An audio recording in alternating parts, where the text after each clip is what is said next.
Kalian itu harus melayani rakyat. Jangan bikin diskusi-diskusi aneh seperti ini, lalu rakyat nanti disuruh nunggu. Apa ini? Apa kita nggak punya malu? Tonton itu film supaya kalian bisa bercermin. Itulah Indonesia. Supaya kalian bisa nangis seperti rakyat nangis menunggu kalian berunding, bahas-bahas. Come on, mikirlah. Tuhan kasih kalian kesempatan memimpin, lakukan sesuatu yang baik. Jangan malah bela ini, bela itu, bela itu. Mengerti apa? Anda mengerti politik itu sejak kapan? Ini politik brengsek. Aku bukan ahli politik, tapi aku punya common sense. Aku punya sensitivitas, aku punya empati pada kehidupan, karena yang kalian kelola itu adalah kehidupan rakyat Indonesia. Jadi jangan mencari-cari, datang ini anak lagi bawa-bawa laporan, kamu nggak malu begitu? Aneh aja loh. Kalau kamu mau, belajarlah, lihat apa yang terjadi pada bangsa ini. Saya sudah lama, dengan teman-teman saya di gerakan saya sudah lama mengatakan kita akan tiba pada titik ini. Ini titik paling konyol. Konyol, tidak berwibawa, kehilangan harkat, kehilangan harga diri, itulah Indonesia sekarang.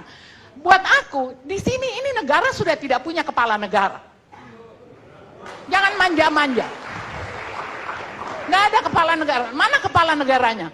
Mundar-mandir sana-sini, oh nggak usah, jangan dibilang ragu, jangan. What?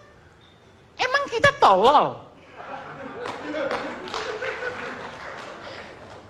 Jangan kalian membuat ya seolah-olah bangsa ini atau negara ini tidak punya undang-undang dan aturan. Kalian mau berpolitik untuk merebut satu kedudukan, silahkan. Tapi begitu kalian jadi presiden atau DPR atau apa, buka itu semua politik. Buka. Dan jadilah pengabdi pada rakyat, pada bangsa, pada negara.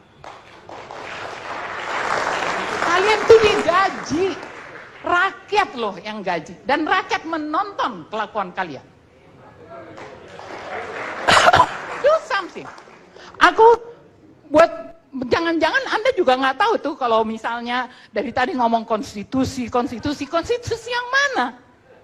Yang udah diacak-acak itu, yang udah jadi liberal itu, yang membuat kita makin miskin itu. Itukah konstitusi? Kalau nggak ada gerakan yang kuat dan keras ya, terutama kepada DPR, jangan main-main. DPR itu juga, ini juga presiden ini aneh banget. Ya, DPR itu kontrol, bukan musuh. Jadi kalau DPR menegur, ya harus dia dengar.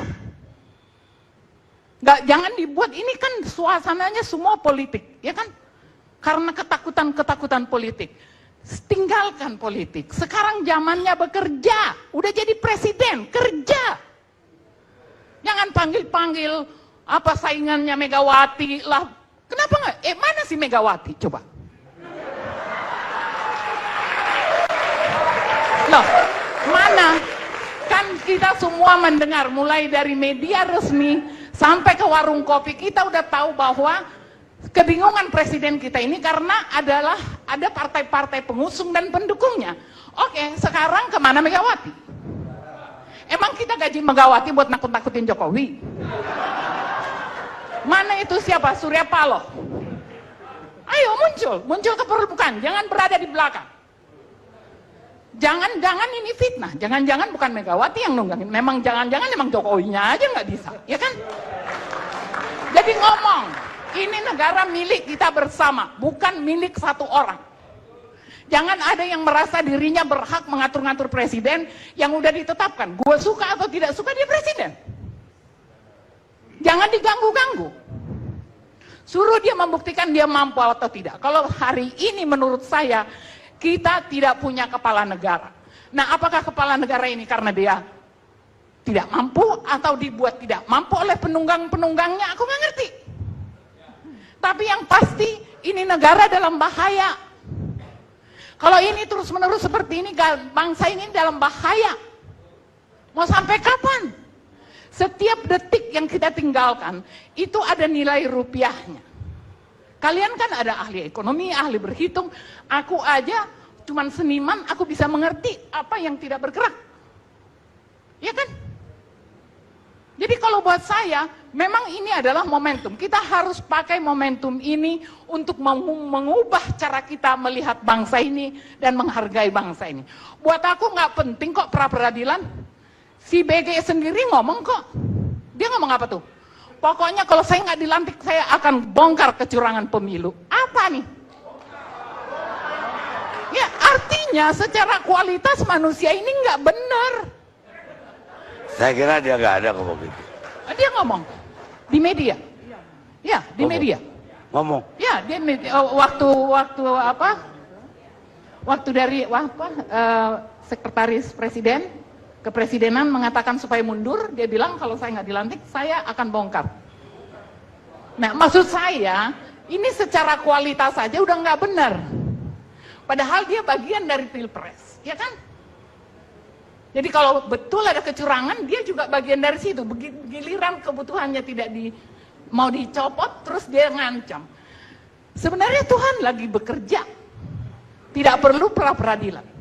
Mulutnya sendiri membuka bahwa dia tidak layak jadi Kapolri. Mulutnya sendiri. Jadi kalau aku mungkin ini mau saya tutup aja, daripada saya agak stres nih gue. Tadi aku udah panggil Megawati ya, udah. Oke, jadi kalau saya sih menghimbau ya, kembali ke film tadi, tolong ditonton supaya kita melihat bagaimana buruknya bangsa ini. Dan itu hasil kita. Setelah reformasi apa sih yang didapat oleh rakyat? Jangan ngomonglah tentang pemilihan apa tuh namanya? One vote apa itu sebagai sebuah kebanggaan kemajuan, enggak. Hak demokrasi rakyat itu adalah hidup, dikasih lapangan kerja. Jangan tahu-tahu dikasih kartu terus baris-baris di depan kantor pos, itu bukan. Itu bukan hak demokrasi. Mereka jadi pengemis, padahal mereka yang bayar kalian. Itu yang terjadi. Jadi kalau buat aku ini harus ada revolusi. Itu kaum pergerakan tuh bergeraklah, jangan cuma ngancam-ngancam. Saya kira ini malam yang paling Ibu Ratna ini darahnya paling tinggi malam ini. Kita rehat sejenak.